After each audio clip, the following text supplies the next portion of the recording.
place everything in the context on what was going on with black people in the late 1800s. You see the end of the Civil War in 1865, the Reconstruction Amendment, 13th Amendment freeing the slaves, 14th Amendment granting citizenship and due process under the law, and finally in 1870, the 15th Amendment, which gave black men the right to vote.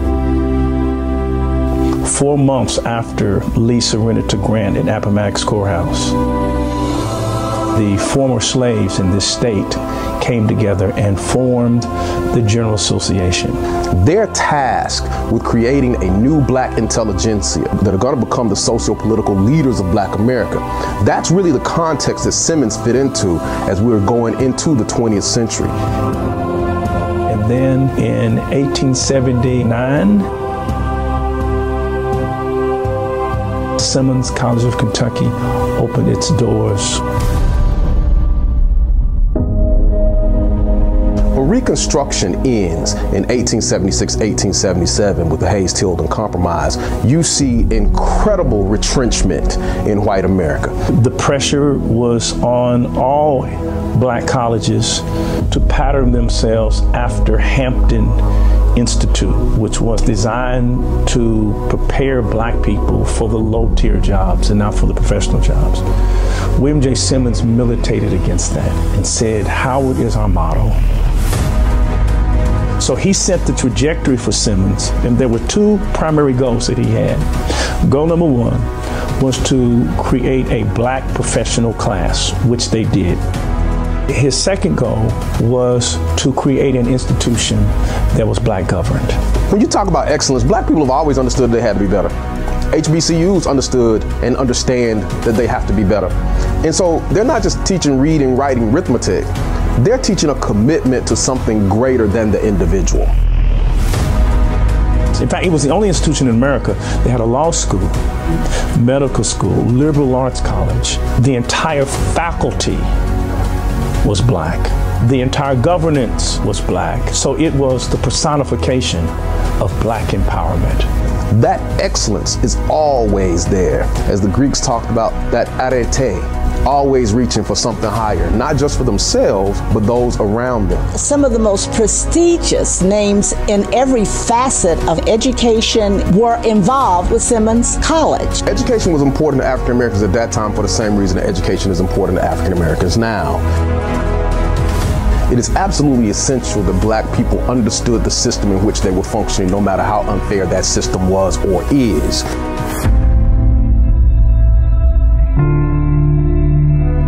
And then a huge catastrophic economic development takes it down, and we don't know how to hold on to the institution itself. What happened to Simmons is what happened to many institutions, especially black institutions in America. The stock market crashed in 1929. The banks foreclosed on them. They lost their property, and the University of Louisville purchased the property to establish a segregated division. And not only did they use their superior financial resources to purchase the campus that slaves had built, but spoke very disparagingly of Simmons University. Kent said that Simmons was a poor excuse for a university. But what Raymond Kent should have said was not that Simmons was a poor excuse for a university, but that the United States was a poor excuse for a democracy. White arrogance in America is a heck of a thing. The lack of awareness of what's gone on with black people in this country. How HBCUs couldn't just be colleges, they had to serve as primary schools as well. But the products coming out of those schools were incredibly stellar. But black people are always a stellar people. All they needed was an equal opportunity. What is tragic is everything that Simmons once did and everything that Simmons once had, from our curriculum, to our degrees, to our clubs, and even our sororities.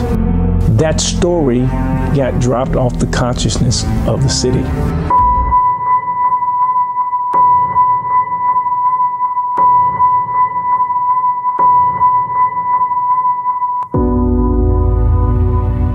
No historical black college or university has ever made the comeback that we made. And no college in American history has ever lost its campus and returned back to the campus that it lost.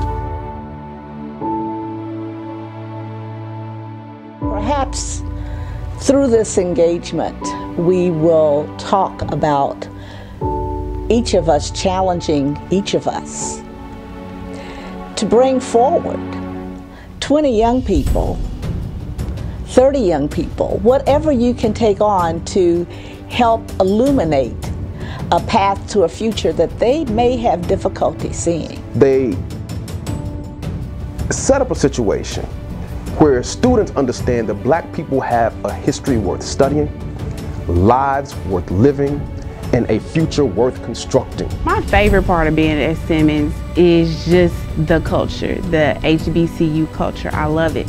I love seeing people in class that looks like me, striving to do better. It was the history. It was the history. Like he really, truly planted that inspiration inside of me to want more. That hunger just really was like.